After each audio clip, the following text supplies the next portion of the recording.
An effective citizen should communicate properly. اچھے شہری اچھے انداز میں دوسروں کے ساتھ بات چیت کرتے ہیں. اس بات چیت میں ایک بڑا امپورٹنٹ فیکٹر سننا ہے. Listening properly. Listening is half communicating.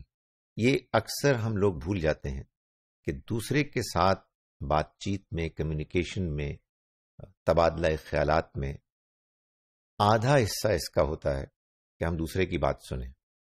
اپنی بات کرنا ضروری ہے، لیکن اتنا ہی ضروری، اگر زیادہ نہیں تو دوسرے کی بات سننا ہے.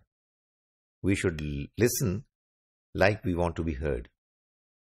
ہم یہ چاہتے ہیں نا کہ جب ہم دوسرے سے بات کریں تو دوسرا ہماری بات دھیان سے سنے، دلچسپی سے سنے، ساری بات سنے، ویسے سنے جیسے ہم اس کو سنانا چاہتے ہیں. بالکل یہی معاملہ ہمیں دوسرے کے ساتھ بھی کرنا چاہیے کہ ہم اس کو پوری توجہ اور دلچسپی کے ساتھ اس کی بات کو سنیں، اور اس کی بات کو سنتے ہوئے ہم اپنے دھیان کو ادھر ادھر اور کسی چیز میں نہ بٹائیں. یہ کمیونیکیشن کے لیے انتہائی ضروری ہے. اس کے کرنے سے آپس میں ہم ایک دوسرے کو سمجھتے ہیں بہتر طریقے سے اور غلط فہمیاں دور ہوتی ہیں. We should absorb what the other person is saying.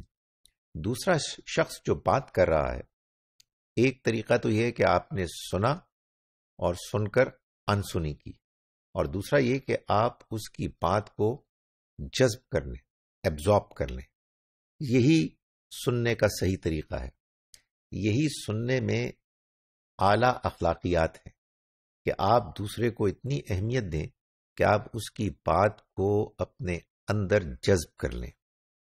We shouldn't think of our response while we are listening. ایک بڑی بیماری یہ ہوتی ہے دوسرے کی بات سنتے ہوئے کہ ہم دوسرے کی بات سننے کے موقع پر اپنا جواب تیار کر رہے ہوتے ہیں. یہ جو ہم جب جواب تیار کرتے ہیں تو ہم اصل میں دوسرے کی بات سنتے ہی نہیں ہیں. اس لیے کہ دوسرے کو یہ حق ملنا چاہیے کہ ہم اس کی بات دھیان سے سنیں اور اس کو اپنے اندر جذب کریں، گویا کہ وہ ہماری بات ہے، اور پھر بعد میں جا کے ہم اس کا جائزہ لیں. اس لیے کہ اگر سننے کے موقع پر ہم اس پر تنقید کریں گے، اس کے جوابی کسی پیغام کو تیار کریں گے، تو اصل میں ہم نے دوسرے کی بات کو دھیان سے سنا ہی نہیں.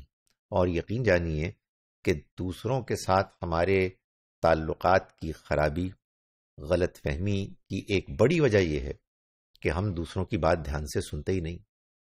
ہم نے بھی جو اپنے خیالات اپنے ذہن میں رکھے ہوئے ہیں، یہ بھی کوئی آسمان سے براہ راست اللہ کی طرف سے ہم پر نازل نہیں ہوئے ہیں. ہم نے کچھ چیزیں سنی ہیں، کچھ چیزیں پڑھی ہیں، بہت سی چیزوں کو ہم نے دیکھا ہے، اور کچھ خیالات ہم نے بنائے ہیں. یہی معاملہ دوسرے شخص کا ہے. تو جب ہم ایک دوسرے سے تبادلہ خیالات کرتے ہیں، اپنی بات پہنچاتے ہیں، دوسرے کی بات سنتے ہیں، تو اصل میں ایک سیکھنے کا عمل ہو رہا ہوتا ہے. اس میں کچھ نہ کچھ توڑ پھوڑ بھی ہوتی ہے.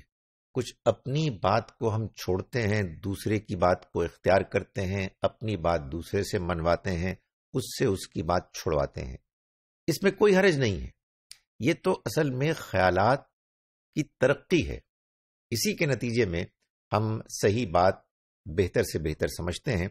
تو ہمیں اپنی بات کو دوسرے کی بات سنتے ہوئے درمیان میں لا کر الجھانا نہیں چاہیے، بلکہ پورے دھیان اور پوری توجہ سے دوسرے کی بات سننی چاہیے. بعد میں ہمارا کیا رسپانس ہوتا ہے، رد عمل ہوتا ہے، یہ بعد میں دیکھا جائے گا. یہی معاملہ ہم کو پڑھتے وقت بھی کرنا چاہیے. روزمرہ میں ہم بہت سے پیغامات پڑھتے ہیں.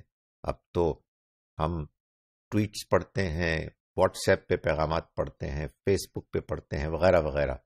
ان پیغامات کو پڑھتے ہوئے بھی ہمیں اس کا خیال رکھنا چاہیے کہ ہم ان پیغامات کو ایسے پڑھیں کہ ہم ان کو کچھ دیر کے لیے مان لیں کہ وہ صحیح ہیں، اور ہم ان کو ایبزارب کریں، جذب کریں، بعد میں ہم اس کا تنقیدی جائزہ لیں۔